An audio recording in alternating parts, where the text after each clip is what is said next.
Hi, everyone. Thank you so much for coming. My name is Yvette, and I work in the Adult Programs Department along with Joanna, who also is here tonight. We want to first thank everyone for taking the time to join us tonight for this moment to remember and reflect on the events of 9/11. And we want to also invite anyone who wishes to, who lost a loved one directly connected to one of the events of 9/11 or due to any health issues associated with 9/11, as many of the first responders, or even in the subsequent wars connected with that event, to feel free to write the names of their loved one in the chat. And we'd like to really take a moment to think about those ones at the end of the program by reading out their names. So if anyone would like to do that, not required, but if you'd like to, feel free to. Also, when we start showing the video clips, it might be helpful to just turn up the volume. It sounds pretty good, but you might need to turn up the volume when the video clips begin. I want to give a special thank you to our host, David Alpern, along with his special guests, who you'll hear about. Just a few words briefly about David, an introduction for those of you who may not know him. David spent more than 40 years as a reporter, writer, and senior editor at Newsweek magazine, mostly in the national affairs and international sections. In 1982, he launched the weekly hour-long international radio broadcast, which later was a podcast called Newsweek On Air. Later, he took the show independent and nonprofit as For Your Ears Only, with foundation funding and listener support until 2014. He's conducted well over 10,000 interviews of guests from many different fields, and he's really been a huge supporter of our library. We thank him very much. Please welcome David Alpern.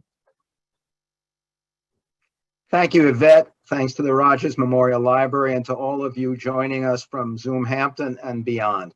And thanks as well to our special guests for this evening. Alice Greenwald of Southampton, who is head of the National 9/11 Memorial and Museum at the rebuilt World Trade Center site, and Professor Bruce Hoffman, terrorism expert at Georgetown University and the Council on Foreign Relations, previously at the RAND think tank and a key guest on the first Newsweek On Air network radio coverage of the 9/11 attacks 20 years ago that we'll be hearing and discussing. We also have some other friends in the audience whose insights I'm eager to hear and share. Steve Schlesinger has written about domestic politics, the birth, achievements, and challenges of the United Nations, as well as editing the journals and letters of historian Arthur Schlesinger, his dad. Brian Vitunic is senior officer at the Afghan desk of the UN's Department of Political Affairs, recently back from the Taliban discussions in Doha, Qatar. 9/11-2001 is always a difficult subject, given the thousands who lost their lives, health, or loved ones that day. But even more so this year, as we watch the mortifying scenes out of Afghanistan, whose direct connection to 9/11, to the U.S. response, a deadly war that has taken thousands more lives and limbs there, cannot be denied. So we must honor all victims and try as best we can to understand the forces and decisions behind the tragedy still playing out in Afghanistan and beyond. To make our evening easier, the radio coverage is broken into separate segments with relevant photos, so we all have more to watch than each other as we listen. In between segments, I'll ask one or two of our guest experts to unmute for brief reactions, with a fuller discussion afterwards, then audience questions and comments. So now here's how our broadcast began that weekend following the attacks. Welcome to Newsweek On Air. I'm Associated Press correspondent Warren Levinson. And I'm Newsweek senior editor David Alpern, with newsmakers and Newsweek correspondents to bring you this coverage of the only story that really mattered last week, the terror war unleashed on America. Digging out, fighting back, inside the investigation and the politics of retaliation and stepped-up protection. Treating the trauma, not just the survivors in New York and Washington, but the national psyche, and what to tell the kids. Radical Islam and intelligence, and how the latter must change to successfully counter the former. Can Wall Street be Wall Street, and the attack attack's economic fallout at home and abroad. America and the world. What the attack means for the larger international community and the United States' role in it. Plus the poignant quotes and views from last week's news. When Newsweek On Air continues.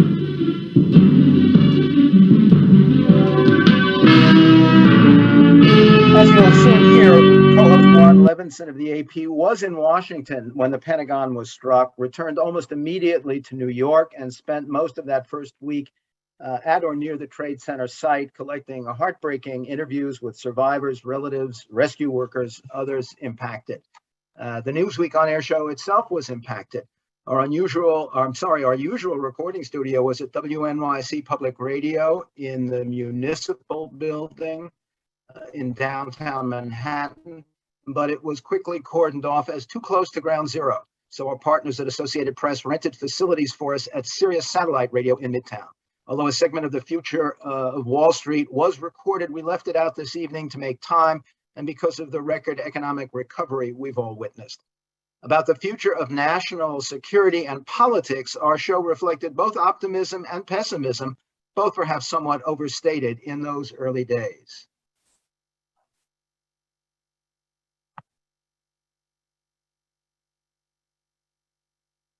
It's Newsweek On Air for the week of September 16th. I'm Newsweek senior editor David Alpern here with AP's Warren Levinson.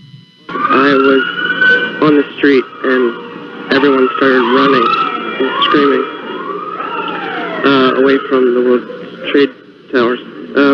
And then the second one, I just heard a big explosion. It moved everything and it blew our windows out. It was more than chaotic. People were slamming into each other, trying to grab hold of something to get out of the building. People did not know which way to run. This conflict was begun on the timing and terms of others.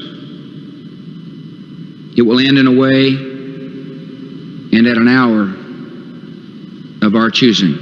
No words can do real justice to the horror and pain unleashed by four teams of suicide plane hijackers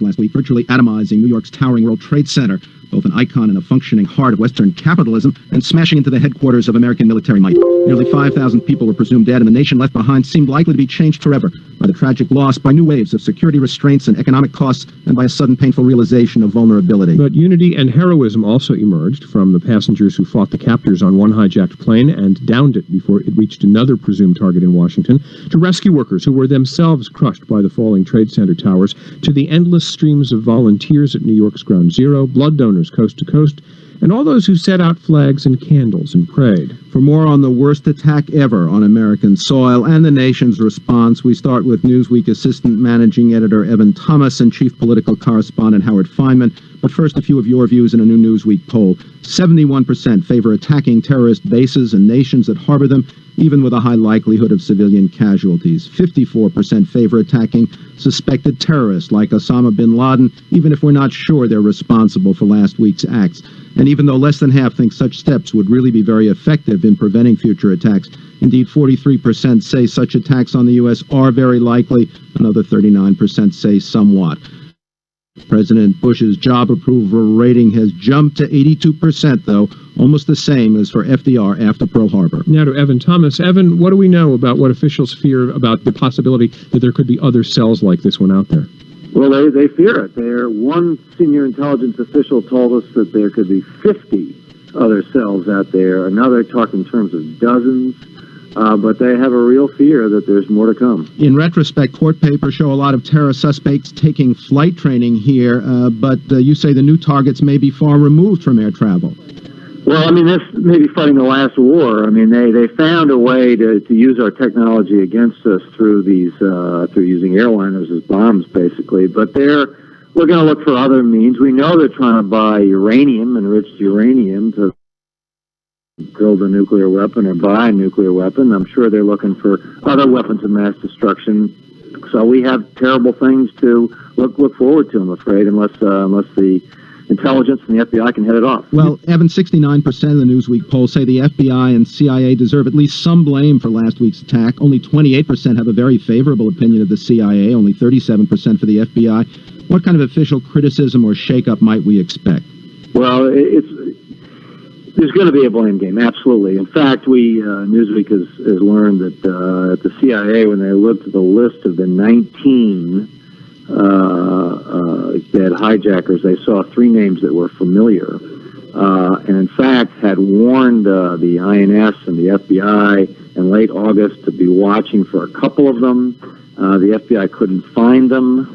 At least one of them was connected to the Cole bombing, the bombing of the USS Cole in October of 2000. So there's going to be great recrimination over just that, over not the inability to find 2 or 3 of these guys who are out there and known to be dangerous. Newsweek's Evan Thomas. Next up, Howard Feynman. Howard, how do we judge Bush's handling of the crisis so far? Well, the American people judge it very favorably, as you said in the poll, and I think even people in Washington who might have otherwise been critical of him toward the beginning of the week, when he was literally on the run that first day for security reasons, have had nothing but praise for him ever since.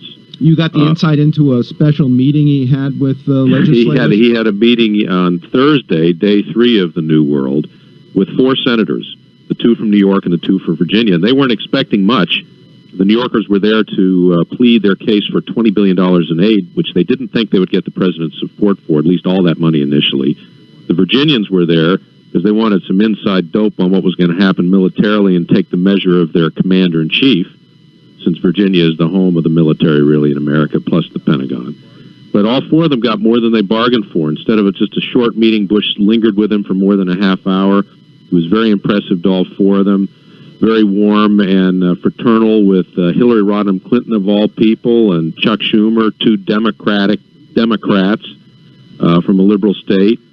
He immediately agreed to back the $20 billion, which surprised them, and which the Congress passed unanimously the next day. Up to $40 billion. Up to $40 billion. And for the Virginians, there was a lot of warlike talk, including this priceless quote from the president. He said that when I take action, quote, I'm not going to fire a $2 million missile at a $10 empty tent and hit a camel in the butt. It's going to be decisive. Now, that's not Winston Churchill, guys, but that's George Bush talking, and it's something the American people very much want to hear. 2 weeks ago, we were talking a tremendous amount about all of the fighting over the Social Security lockbox, a debate that seems to have evaporated faster than the Twin Towers of the World Trade Center. Do the debates over military spending evaporate as well? I think for now, I don't think George Bush is going to push his missile defense shield right this minute. There are much more immediate concerns having to do with troop deployments and hardening of the infrastructure of the country. Homeland defense has become the new buzz phrase here in Washington. You know, George Bush campaigned on and came to Washington promising to set a new tone here. Sadly, it took an unspeakable tragedy to change things here, but they changed utterly overnight. You know, mortal enemies literally embracing each other in tears here. All these old disputes that seem trivial now. The whole age of innuendo and gossip and scandal was blown away. And if there's anything good that came of the horrible tragedy of this week politically, it's that. And it's, of course, up to President Bush to build on the unity that's now behind him. For a lot of complex decisions he's got to make now in terms of diplomacy, military affairs, and domestic affairs here, guys, because there's going to come a time when we're going to have to begin choosing between freedom and security, and those are the toughest decisions for a democracy to make. Is there a new sense of vulnerability in Washington, as we have to say there is here in New York? No question, David. People look up at the skies when they see an airplane fly by in the way they hadn't just a few days ago. Things are changed here forever. This was supposed to be a cushy and invulnerable place. It'll never be that again. In fact, I was near the Pentagon just after the plane hit and the Pentagon was being evacuated, and there was a twin-engine Cessna that went by nearby, and all of a sudden, people who'd been evacuated from the Pentagon started running. What it reminded me of was some primitive tribe that was surprised to see an airplane. Howard Feynman is Newsweek's chief political correspondent. He's in Washington, as is assistant managing editor Evan Thomas. Here are some quotes from the tragedy. I just cried was Won Young Kim, the Columbia University scientist in charge of monitoring earthquakes in North America, as his seismographs registered the World Trade Center buildings collapsed while he watched on TV. Their fall registered higher than the small quake that shook Manhattan's east side in January. Here's another one. I don't think I'm going to get out. You've been a really good friend. That was a final email from a Trade Center employee. Where did it go? Oh, Lord, where did it go? Was an elderly woman in lower Manhattan as smoke cleared, revealing empty space where the World Trade Towers had stood. 10 minutes of straight blackness. I thought I was in hell. That was an emergency medical technician briefly buried by the Trade Center collapse as he tried to set up a triage center. Finally, we want to take care of these people. They are down there, walking distance away, but we can't get to them. That was anesthesiologist George Newman waiting for survivors among the thousands buried under the collapsed Trade Center. Still ahead on Newsweek On Air, post-attack security and psychology. Another attack on the scale of 9/11 never materialized, of course, in large part because of security measures at airports, about which we'll hear next.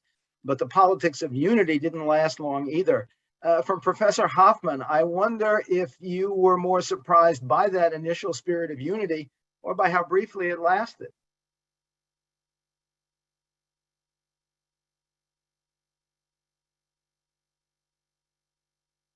I don't hear you, Professor. Maybe you have to. Sorry, yes. Again. No, unfortunately, after 18 months, one still doesn't follow this. Firstly, let me say how delighted I am to be part of this panel, and thanks for organizing it. The unity didn't surprise me. I mean, I think this is the best of America, that we come together at a time of a profound crisis. What I think back to now is just how utterly inconceivable it was that 20 years ago, both Republican and Democratic members of Congress and the Senate joined together on the steps of the United States Capitol building on the evening of September 11th, 2001, and in unison sang "God Bless America." I mean, that seems a relic of some forgotten halcyon past. And you're right, the unity did fracture. I don't know how quickly it did, but it did fracture and begin to come apart basically whenever, at least as I recall, any doubt was raised, or any doubts were raised about how the Bush administration was conducting the war on terrorism. So sort of any kind of criticism became equated with a lack of patriotism, and that developed fairly quickly. And then, of course, 2 years later with the invasion of Iraq, it became much more profound and pervasive. To Steve Schlesinger, would you expect to see the same rally round unity if another such attack came today, or the kind of partisan division we see over the war's end and the continuing threat from COVID-19? Steve, you got to unmute.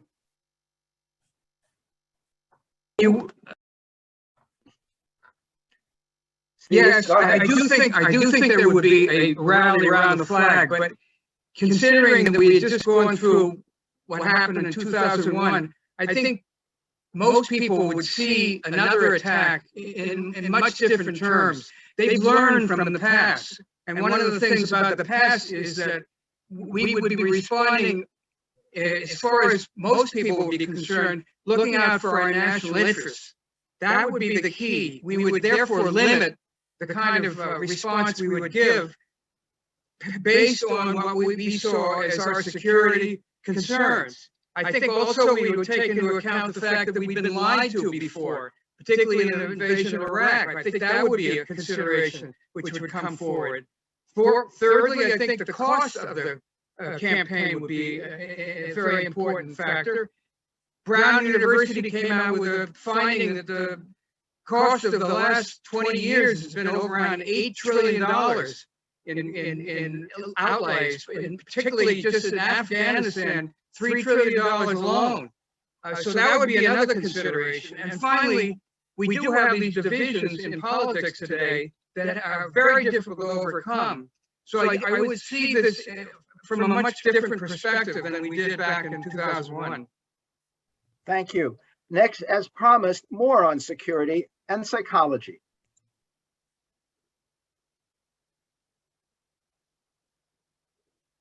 We're back with Newsweek On Air with AP's Warren Levinson. I'm David Alpern of Newsweek.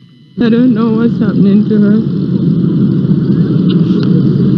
She left for work, and that's the last I've seen of her. I just want her to come home.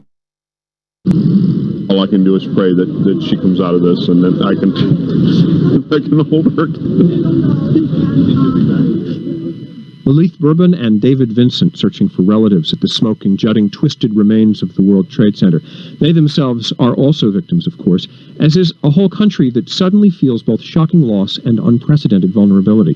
To talk more about security and psychology in the aftermath of last week's terror attack, we have Newsweek's senior editor Sharon Begley, our science editor, and Dr. Peter Stavanoa, neuropsychologist at Children's Medical Center in Dallas. But first, more of your views in the new Newsweek poll. Only 36% say they don't feel at all less safe than before. 12% say a lot less, 24% somewhat, 27% a little less safe. 43% see more terrorist attacks very likely. A large majority say a very effective way of preventing such attacks would be more security at airports, 76%, aboard airliners, 75%, more intelligence agents in terror groups, 69%. But only 30% strongly favor such infiltration if agents have to commit terrorist crimes. Only 15% strongly favor more government monitoring of private calls and emails. Only 16% strongly favor shooting down a jetliner hijacked for terrorist purposes. Now to Sharon Begley. Sharon, beyond the restrictions at the airports that have already been announced, what new security measures do your sources see as most likely in the near future? Well, the first round of them clearly has to do with the security breaches that are so apparent at airports. Time and again, when federal agents have run tests, they have been able to, for instance, slip past security with weapons. They've been able to get out onto the tarmac and have unrestricted access to airplanes and have put on to the planes fake pipe bombs. They've been able to follow documented bona fide workers through doors that require card access simply by piggybacking on the person who has opened it. Ground workers, caterers, custodians are subject to virtually no background or criminal checks, certainly no fingerprinting. A lot of the things that we have taken for granted in a free and open society are clearly going to change. And what about for those of us who don't really intend to go to an airport anytime soon? What can we expect to see around workplaces, neighborhoods, public spaces? Well, this, of course, speaks to the point that America excels at fighting the last war, and to think that by securing our airports we are going to prevent any further terrorism is clearly naive. People are talking about closing off airspace above sports stadiums. Border checks are going to become a lot more rigorous. After the Oklahoma City bombings and those at the American embassies in Africa, a lot more stringent policies were put into place simply for access to public buildings. Biometric checks of retinas, fingerprints, all parcels being opened. Even things like the concrete barriers and flower pots that are now standard landscaping in front of many buildings after the Oklahoma City bombings. I think you'll see a lot more surveillance cameras. There's a technology that allows cameras to scan a crowd and to match any face to 1 million in a database in less than a second. There's, of course, huge concerns about the privacy infiltration that imposes, but again, I think at least in the immediate aftermath of these attacks, Americans are probably going to stomach a lot more than they would have a week ago. And what are psychologists saying about the psychic cost of all this? Well, there are, of course, individual psychological tolls. People tell me that many will be suffering from post-traumatic stress disorder, but as a collective sort of psychological angst that the country is going through, as you noted at the top, America has basically gone through its 200-plus years of existence feeling pretty much impregnable and vulnerable thanks to two huge oceans on either side of us. Americans are not used to feeling like victims, certainly not helpless victims. The sense that we have been attacked so horribly and, at least so far, have not been able to clearly and unambiguously identify who did it, much less get back at them, is a real blow to the American psyche, which, this feeling of being protected, of being secure within our borders, certainly in our heartland, has a lot to do with the American mind, with creativity, with entrepreneurial zest. All the things that we think of as quintessentially American derive in large part from our feeling of security, and that's gone. Senior editor Sharon Begley, next to Dr. Peter Stavanoa of Children's Medical Center in Dallas. Doctor, you say that more important than what people say to their kids now is how well they listen to them. What should they be listening for? What they need to be listening for are signs of anxiety, and so it may be in older kids, things that they're saying, things that they're trying to discuss about, trying to understand this, trying to understand who did it, why did it happen. In younger children, they really need to be more watching for signs of anxiety. So it might be kids who are regressing a little bit into some old patterns of anxiety. They don't want to sleep alone. They want to, not go to bed. They don't want to separate from parents. Kind of typical signs that kids are really struggling and feeling insecure and somewhat out of control. And what do you do with a kid who regresses? Number one is to reassure them. What parents need to be doing is being calm themselves, because you sure don't want to communicate a sense to your child that I'm out of control or that I'm highly anxious. I think that there are ways to discuss the recent disasters in such a way as to let kids know that things are stable, things are secure, and so you try to stick to a pretty predictable routine. You try to go through the motions and keep life as typical as possible, because kids really do find a lot of security in what is consistent and familiar to them. I heard a mother recently complaining or worrying that her little boy, having seen the crash of the plane on television, kept crashing his toy plane into a play building over and over. She was really worried about this, but experts said that it was his way, a normal way of regaining control in a way of what he'd witnessed. Exactly. What that does is for a child that puts the control back in their hands. And so now this occurrence that he's watching happen over and over and over, he's in control of that occurrence. And so now the outcome is dependent on him. And so that's no different than a little boy or a little girl who plays a superhero, and they work miracles as a superhero, putting things back in control for them so that it gives them that sense of security. Should we be regulating how much the kids see and read about this? Absolutely. I think that particularly for younger kids, they really don't need to know a lot about this. I think that they're going to stumble upon some information, peers are going to be telling them things, and so parents may find themselves having to fill in gaps, and they certainly don't want their kids going on rumors and speculation, so they're going to have to correct some factual information for them.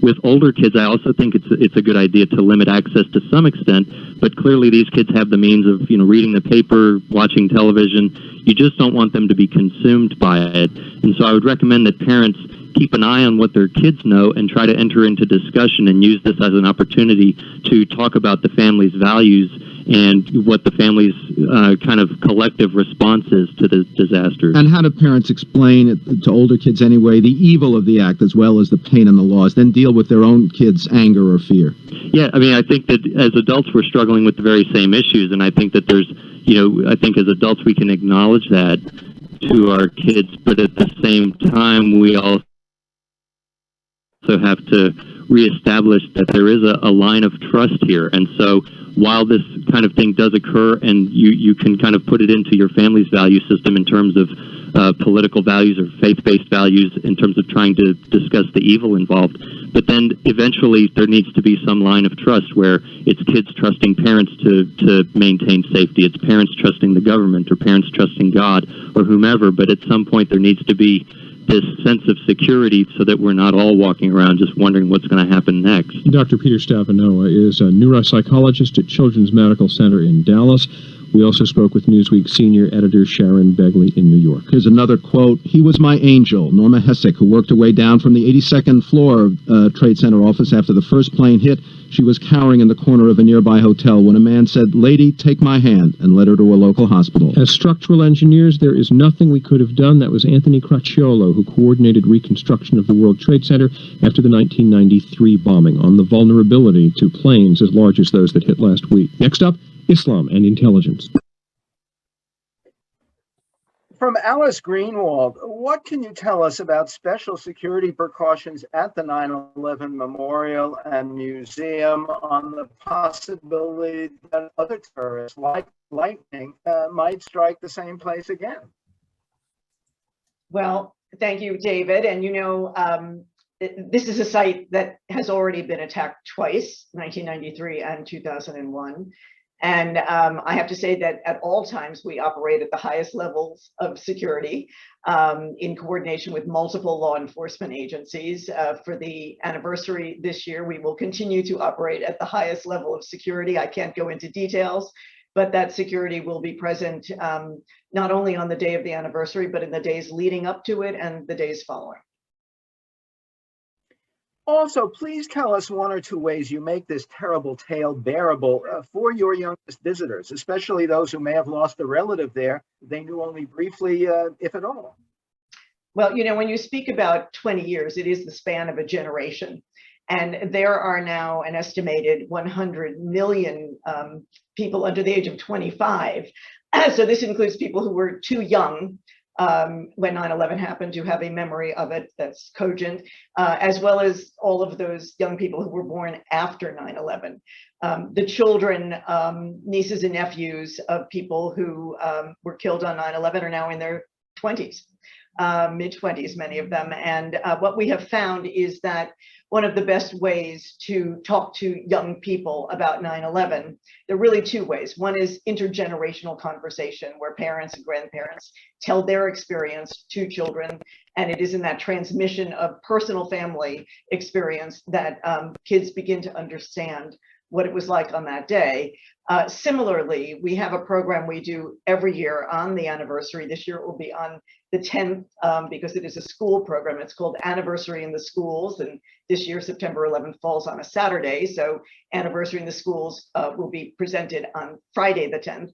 But this is a program that is based on about a 30-minute long video in which we allow people who have personal stories of 9/11 and its aftermath, and they share them as first-person stories with students. This year, recognizing that this is the 20th anniversary and there is this entire next generation, we have invited a number of people who were kids themselves on 9/11 to tell their stories.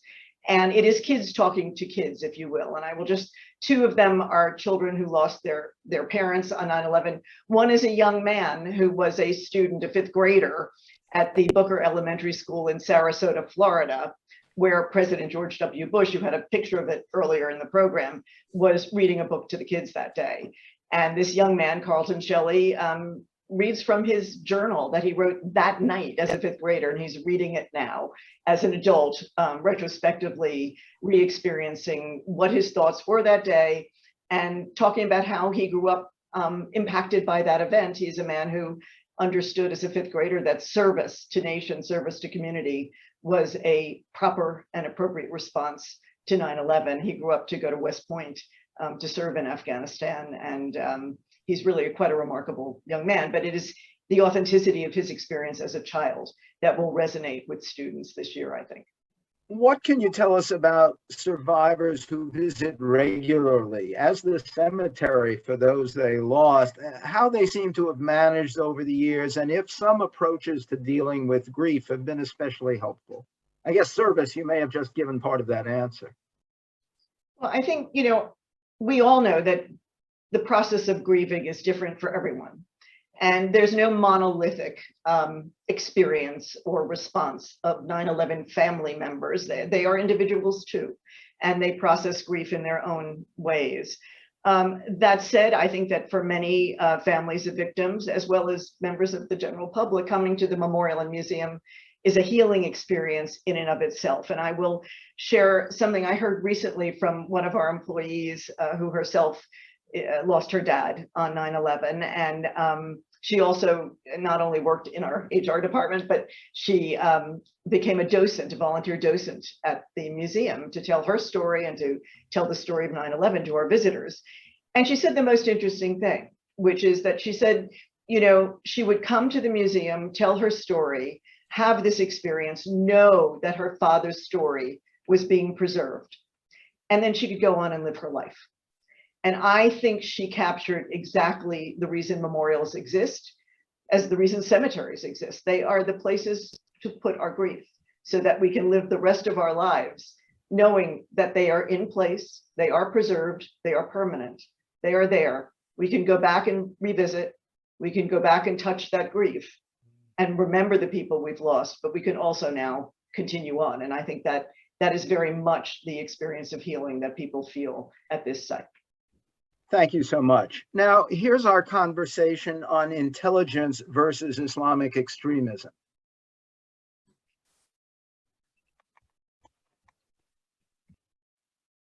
We are, in a sense, seeing the definition of a new battlefield in the world, a 21st century battlefield. And it is a different kind of conflict. Defense Secretary Donald Rumsfeld, grim at the Pentagon. Last week's attack on America was both the greatest victory yet for Islamic extremism and the greatest failure of Western intelligence, the FBI and the CIA. To talk about both and how what some call the Third World War can best be fought, we have Newsweek Paris Bureau Chief and Middle East expert Christopher Dickey and Rand Corporation Senior Fellow Bruce Hoffman, also a staff member for the 1999 report on terrorism to the President and Congress. First, though, more of your views from the new Newsweek poll. 30% say FBI and CIA failures deserve a lot of blame for the terror attack. 39% say some. Similarly, only 32% are very confident that local and national law enforcement can break up terror plots. 42% are somewhat confident. But Americans split 2-1 against putting Arabs and Arab Americans under special surveillance, and 50 to 32% against reducing ties to Israel to lessen acts of terrorism against the United States. Now to Chris Dickey and the process that produces suicide terrorists. Chris, it seems to me that any miserable idiot can be brainwashed into strapping some dynamite on his back and exploding it in front of a bunch of infidels. But the guys who were involved in this had to have pilot training. They had to have been exposed to a lot of resources. This was an expensive plot to carry out. What does this tell us about how suicide terrorists are bred? Well, I think there's an interesting complex of emotions and rationalizations at work here. I think, first of all, you have to understand that a lot of Muslims around the world feel that Muslims are on the defensive, that they're under attack. They watch the TV, and whether it's in Chechnya or Bosnia in the old days or Kashmir or Palestine, they feel that their life, their culture, their roots are under attack. Now, that doesn't mean anybody's going to start becoming a suicide bomber, but it lays the groundwork for the kind of grievances that can be exploited. Then some may believe that they will have a quick ticket to paradise, as the Quran suggests. And others, and I think this is very, very 21st century, I think others that we've seen in action, like Ramzi Youssef and maybe the mastermind of the Nairobi bombings, I think they want to see their name in fiery lights. I think they like their 15 minutes of horrible fame. I think there's a tremendous amount of egotism involved with a lot of these people. Some people wondered about reports that last week suicide terrorists were seen at bars and even strip clubs before the final attack, but I heard you say during the week that that's actually part of their plan. Well, one of the things that these terrorists are taught in the training camps of Afghanistan is to blend in with the culture around them, not to go to the mosques, not to grow beards, not to act like devout Muslims. When you have people living undercover, this sort of weird double life, as sort of secret agents for an avenging God over a period of several years, it's not surprising that they would do things like that. That was, in fact, part of the testimony in the East Africa embassy bombing camps. How do recruits get to bin Laden's training camps in Afghanistan? Whose money pays to get them there and train them? One of the things you have to remember about bin Laden's networks is that they don't cost very much. Sometimes people take up a contribution at the local mosque to get there, to Peshawar in Pakistan and then to Afghanistan. There's not a lot of money needed for that. How do they find out about it? Well, veterans of the Afghan Arab movements during the Afghan war, just the gossip on the internet, preachers in the mosques. There's a lot of talk going around, and especially young men who are spoiling for a fight or feel that they personally want to become agents of a vengeful God find their way to those camps. Newsweek Paris Bureau Chief Chris Dickey. Next up, Rand scholar Bruce Hoffman, who worked on one of the most recent warnings to the government about terror and talked about it with us at the end of 1999. Bruce Hoffman, you must have felt horribly vindicated in some way last week. Well, these are exactly the kind of things you don't necessarily want to be vindicated about, but I think the fundamental message when we put together the first of the Gilmore Commission's reports was really that we had to really focus on the entire spectrum of potential terrorist attacks, not just on one particular segment or not just on one particular end of that segment, end of that spectrum. And I think that's what's being borne out for these attacks. They were certainly mass killing and widespread destruction, but they weren't with any of the exotic weapons that many commentators thought terrorists would surely unleash. Is getting bin Laden and a few like him or something else the top priority to win this terror war? Well, I think one has to do first things first. We have to bring to account those who perpetrated the attacks. So certainly bin Laden and his organizations, if in fact they're conclusively linked, that has to be the first move. What if even if they're not? I mean, is it worth just getting rid of him finally if we could? Well, I think this is the fundamental issue. There's not going to be any progress against terrorism as a global problem until we systematically attack, on the one hand, the root causes of what motivates people to turn to terrorism, but the other hand, neutralizing those existing groups that are committing this violence. So yes. What do you make of the president's statements that it's not just the terrorists that the United States will go after, but those who harbor them, which seemed in some ways a veiled reference to specific countries like Afghanistan, Iraq, and some others? Well, I think this really harkens to the famous dictum that Mao Zedong said about gorillas of the fish swimming in a friendly sea, and that once you drain that sea, the fish can't swim anymore. So I think it's very apt and it's accurate. The sort of analogy that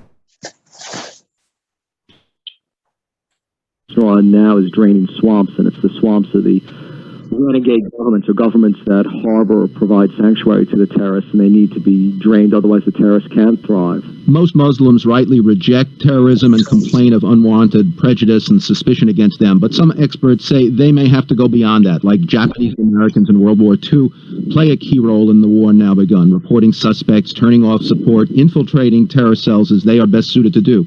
Or is that too Hollywood, too much to ask? Well, I think we're getting a number of Middle Eastern and Arab states to pledge their cooperation. I think that's exactly the right way to go with that. It's very hard to call on individuals to, I mean, certainly there's ways that they can cooperate, but the first focus of attention has to be on getting the cooperation of governments. Then I think the governments themselves are best placed to get their citizens and their people to cooperate as well. Terrorism expert Bruce Hoffman is director of the RAND Corporation Washington office. We also talked with Newsweek Paris Bureau Chief Chris Dickey in New York. Here's another quote. "We are all New Yorkers." That was Dominique Moïse, France's leading international scholar on the Western solidarity created by last week's attack. I pleaded with him to please sit down and not draw attention to himself. That was Dina Burnett, mother of 3, about cell phone calls to her husband Thomas, who apparently joined fellow passengers to overpower the hijackers of United Flight 93. It crashed in rural Pennsylvania before reaching a target in Washington, prompting the uncle of another passenger to call them all heroes, soldiers, and Americans who gallantly gave their lives to save so many others. And more from the news. She never sat back. That was U.S. Solicitor General Theodore B. Olson about his wife Barbara, the lawyer and TV commentator who called him from a hijacked American Airlines jet before it crashed into the Pentagon. She asked me, "What should I tell the pilot?" Olson said. She was trying to do something. He didn't appear to be a religious fanatic at all. That was Dr. Frank Ritchie, an aeronautics professor, about former student Walid al-Sheri, one of the suspected suicide terrorists. "I'm feeling terrible," said Henry George, whose flight simulation center trained suspect Mohammed Atta. "The exposure I gave him the ability to fly that plane." Next, America and the world.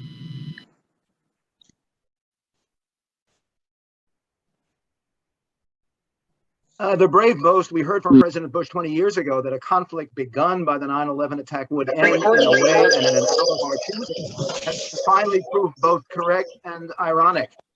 Not as he imagined, but with President Biden's decision to withdraw the last of U.S. forces, though thousands more had to be rushed back for an evacuation amid the widespread chaos of the accelerating Taliban takeover. As the later photographs added to radio coverage made clear, a U.S. invasion to drain the swamp of Taliban Afghanistan did not lead quickly to the killing of al-Qaeda chief Osama bin Laden, 10 years later, in fact, next door in Pakistan, nor to ultimate elimination of the Taliban, which rebuilt enough strength to retake much of the country and its capital as America withdrew after 20 years of armed conflict.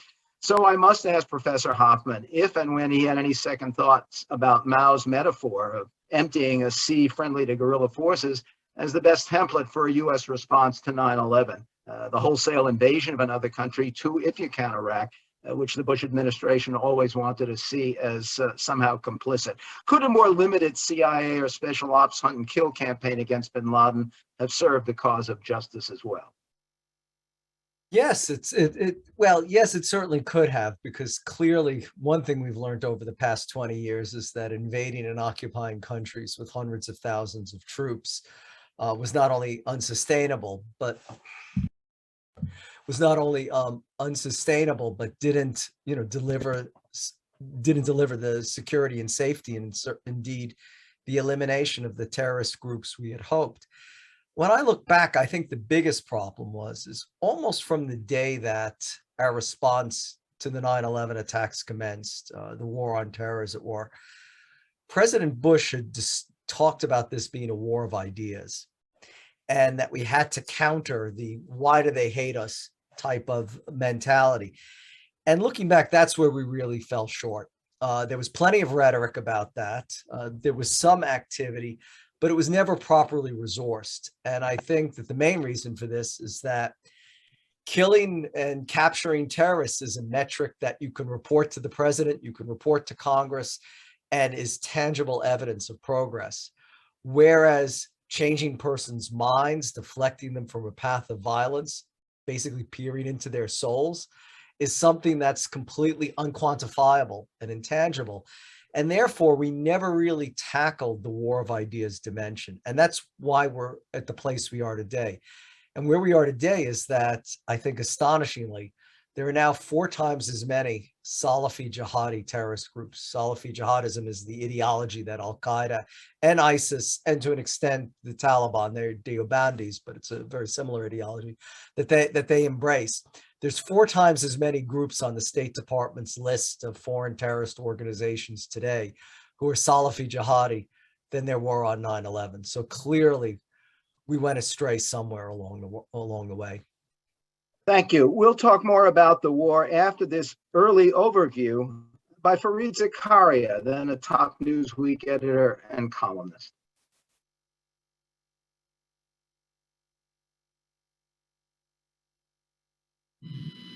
We call upon the entire world to step up and help, because terrorism is a common enemy to all, and we're in this together.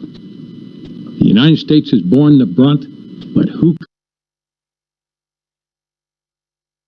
can be next? Senator John Warner joining the call for a new worldwide alliance against terrorism, which even threatens old foes like Russia and China, not to mention nations throughout the Middle East, Africa, and Latin America. And suddenly it seems we may need them more than we used to think they needed us. So writes Newsweek International Editions editor and columnist Fareed Zakaria, and we have him on the line now to talk more about the new world that the world, especially America, has just entered. Fareed, never mind Francis Fukuyama, you call this the end of history. No, he calls it the end of the end of history. The end of the end of, all right, the end of the end of history. How so? If you remember, about 10 years ago, people began to think that the world of politics, political struggle, ideological strife was over, that we were all going to be sitting around worried about our bonuses and consumerism and materialism. And I think what has just happened is brought back politics and government and all kinds of very old-fashioned things, because we realize that there is, at the end of the day, still government's primary task at hand, which is to ensure our security. Well, speaking of Fukuyama, he actually considered the threat of Islamic extremism, but dismissed it. What did he understand? It's an interesting question. For Fukuyama, Islam didn't pose, a radical political Islam didn't pose a threat, because he said it has no adherents in the West. In other words, we don't seek to become Islamic. There is no tussle of ideas here. The way he put it, I think, was he said, they are no threat to us. The problem is we are a threat to them, a threat they feel with blinding intensity. And that is, after all, what has motivated the struggle. So we're in a war that we may not have wanted to start, but we're in it all the same. And how do you think this attack will revive the importance of government and politics, both here and abroad? Well, just let's think about it, just atmospherically and sentimentally at first. After having watched what happened and has happened in the last week, and the extraordinary heroism of those firefighters and rescue workers and policemen, I think we're all going to have a somewhat different attitude towards the hero worship of simply making $1 million. We suddenly realize there's more to life, and there are honorable and dignified professions out there. At another level, government becomes important because it is protecting us, or trying to protect us from the threat. Is there a point at which the Islamic world revolts against this in some way as well? Oh, I think the most important thing to understand is that this is a battle within the Islamic world. That is, that there are for the most part, within this world, moderates, secularists, liberals who believe in combining Islam with modernity, just as the West has combined Christianity with modernity. And then there is this small fanatical minority of radical political Islam that is essentially an attempt to take their world back to the Middle Ages. And they are on the front lines of the struggle. One of our great tasks, as Warner alluded to, is to make countries like Egypt and Saudi Arabia realize that if they do not help us now, they are on the front line. So Osama bin Laden's number one target in reality is the moderate Arab regimes, because he believes they are the true infidel. And you say even beyond those who might fear a threat of extremism, it's the end of the free ride for the rest of the world if the United States loses in this war. Well, I think that the rest of the world has to recognize, and I think they will recognize just how much they benefited from the world, if you will, that America has helped create, a world of globalization, free trade, free travel, lots of opportunities for everybody, a world of freedom in every sense of the word. But they will have to realize that it doesn't come free, that you have to pay for it, and that you have to support political struggles, that you have to take part in the defense of this order actively. They cannot, if you will, denounce America by day and consume her bounties by night. And for the most part, we have seen a spirited response, but I think we will need much more, not just from the average American, but from the average freedom-loving person. The talk around the United States now is of warfare in response. Do we need to think about warfare in this war in a different way from the World War II model? It's a very different war, and others have alluded to this, but the most important thing to remember, I think, is it's a three-front war. There's a military aspect, probably the smallest, for a very simple reason. There aren't a lot of targets. There is then the intelligence, covert operation, police work aspect. That's probably the largest, and that's going to take enormous international cooperation. And then finally, there is the political. We have to wage a war politically in the way that we did against communism, to lessen its appeal, to make countries around the world not susceptible to its ideology. And similarly, we have to support moderate Islam, support moderates, so that we don't make radical Islam appealing to hundreds and thousands of people. Because if they get new recruits by the thousands every day, everything we do on the military front will be for naught. Fareed Zakaria is editor of Newsweek International and a columnist for Newsweek magazine. Here are more quotes from last week. We are not interested in reading them their Miranda rights. That was Georgia's Republican Congressman Bob Barr on terrorists and those who support them. We are interested in taking them out, lock, stock, barrel, root, and limb, Barr added. But Virginia's Republican Senator John Warner said it is beneath our dignity to declare war on alleged terror kingpin Osama bin Laden. Newsweek On Air is a copyrighted co-production of Newsweek magazine and the Associated Press.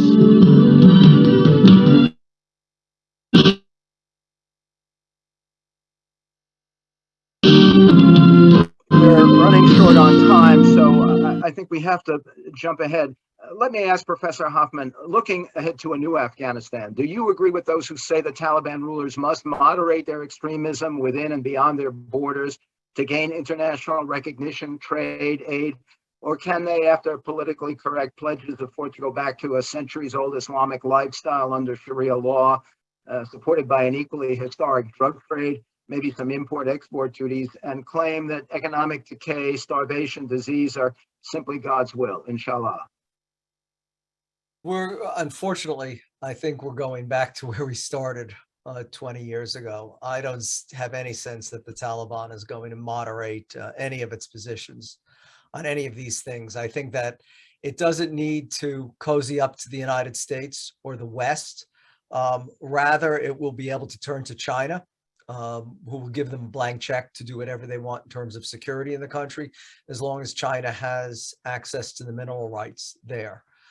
So I am not very, very optimistic of a reformed, better, improved, softer Taliban. I'd also like to hear views from our United Nations expert, Brian Vitunic. But first, Brian, in what aspects of the, wait a second. In what aspect of the We Doha call meetings upon were the you entire involved, and world what was the outcome? to step up and help. Hello, Because Brian? Hi, yes, David, glad to be joining and nice to be speaking. But I was also listening while you were speaking. Because the audio was playing. I didn't hear your question. I asked, I want to hear your views on where the Taliban and Afghanistan go from here. But first, I'd like to hear in what aspects of the Doha meetings you were involved and what was the outcome. Yes, certainly glad to speak to all of that. In February 2019, rather, the U.S. signed an agreement with the Taliban. So it's humbling to be listening to 20 years of footage that end at that point in some ways, because from then on, the group is elevated to be an interlocutor of the United States, the country that it claims has invaded and displaced the emirate. And those talks were happening in Doha, and then eventually between the then Islamic Republic of Afghanistan, led by President Ghani, and Russia and China, not to mention nations throughout the Middle East, Africa, and Latin America. And suddenly it seems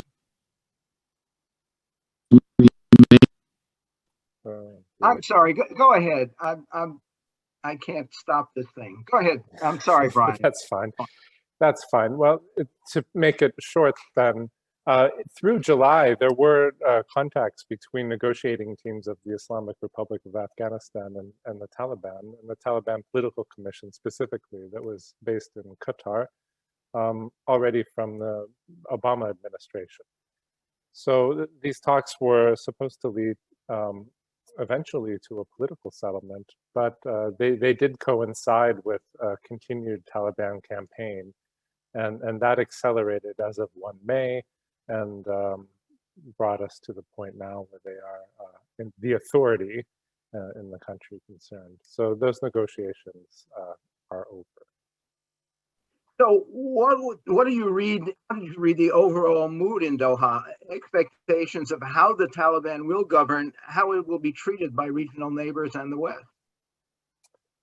Those are the questions that are still being asked. The political commission, which was the outward-facing part of the movement that was involved in talks and conducting its own foreign policy of a kind, has moved to Kabul, and some of them are now in leadership positions. There may be a government announced tomorrow of Taliban ministers.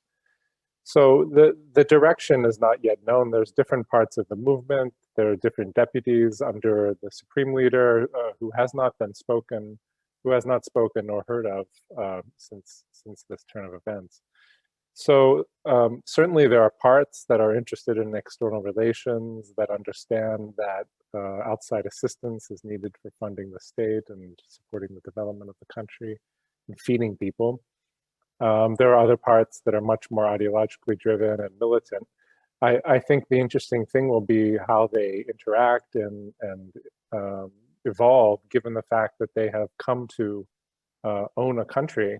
Their success, as they themselves state, is unexpected, and that puts them in a very challenging position in a way to sustain themselves in a diverse country of 37 million people.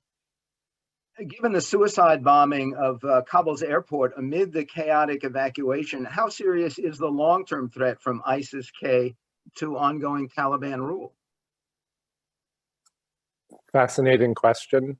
The attack itself, having been broadcast in advance and covered by media, was also fascinating, and as though the perpetrators were known before.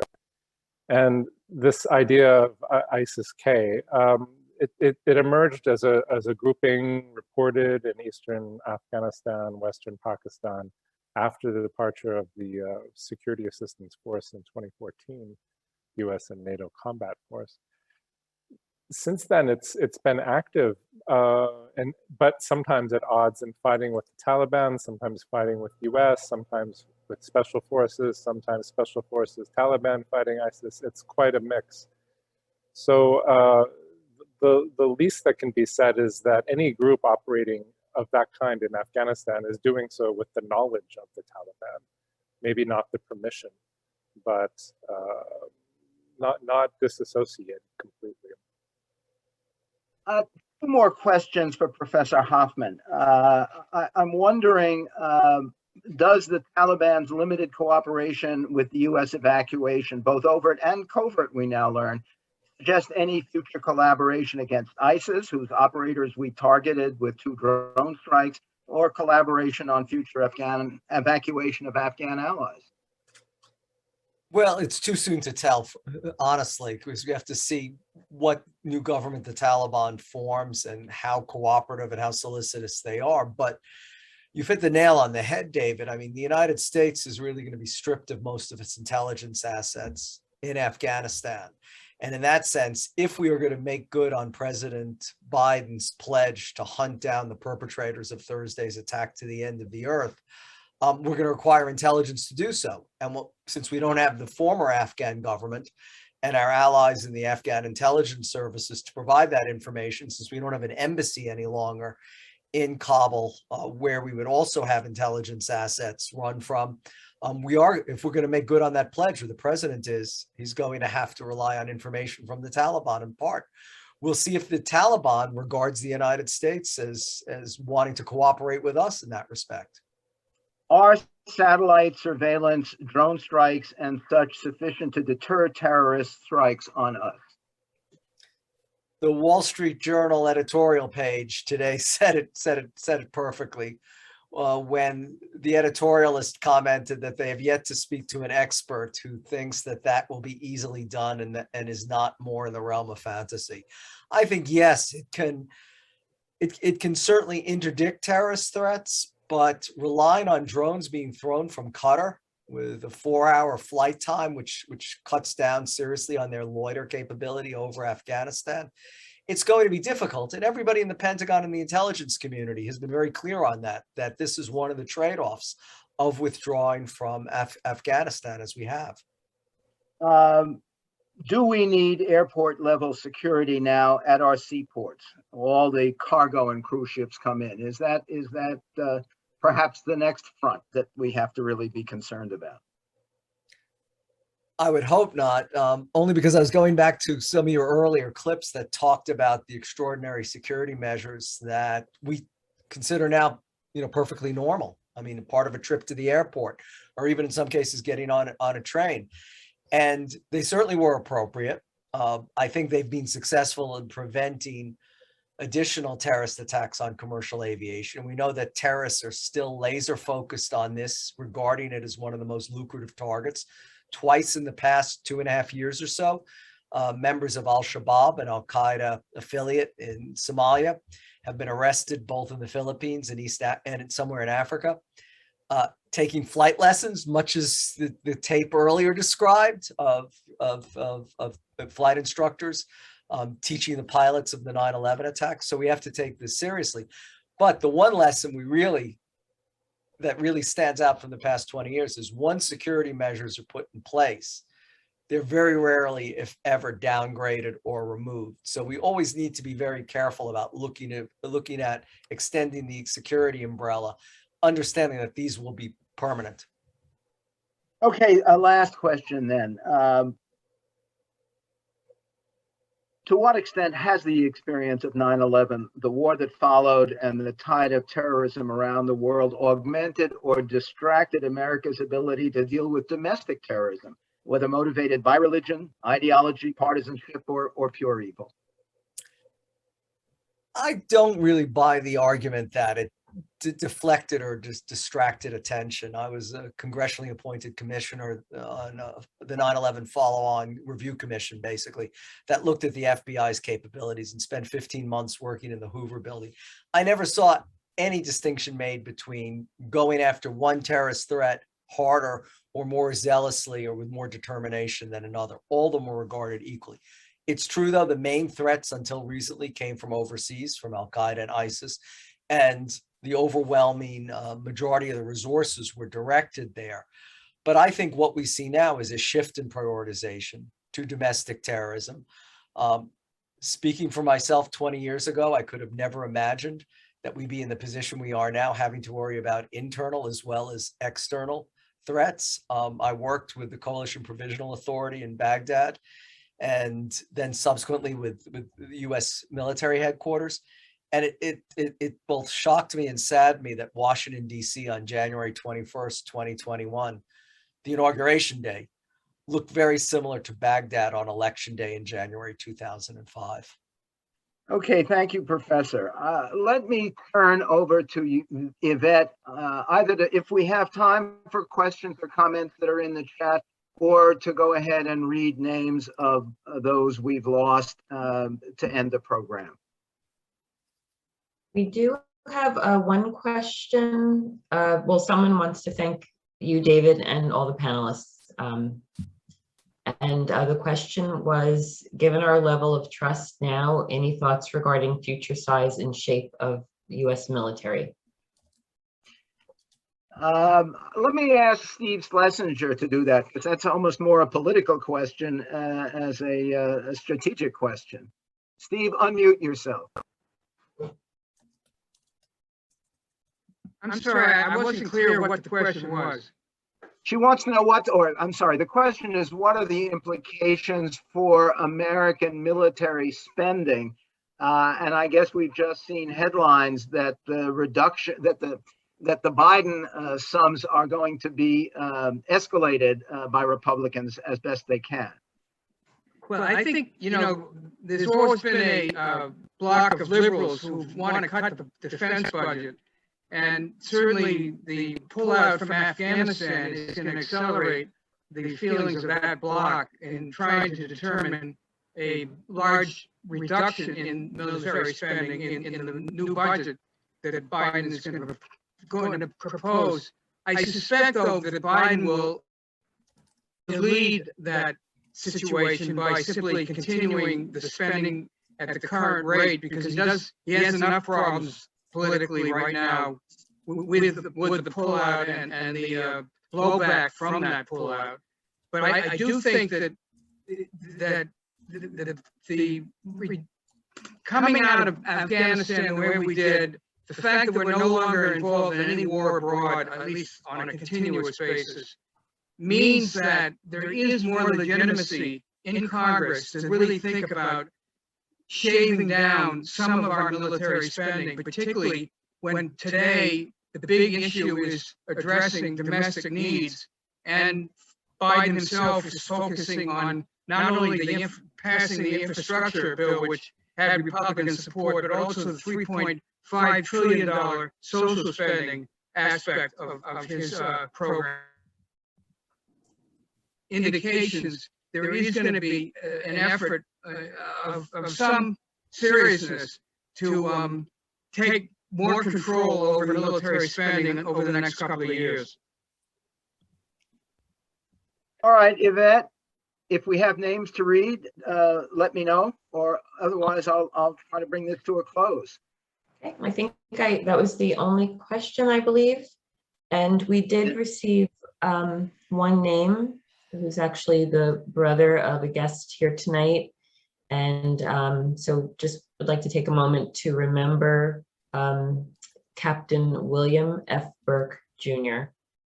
For his service, his sacrifice, and really just take these next few days to remember all of those who we lost, and really just reflect on that time. Thank you so much. Well, I had a lot more questions, but I think we're out of time. I'm not sure how this Zoom lasts. So remembrance of loss ends tonight's program. Thanks to those who joined us and to Rogers Memorial Library for making it possible. Good night and best wishes to you all, to our country, to the new world in which we now live. Take good care.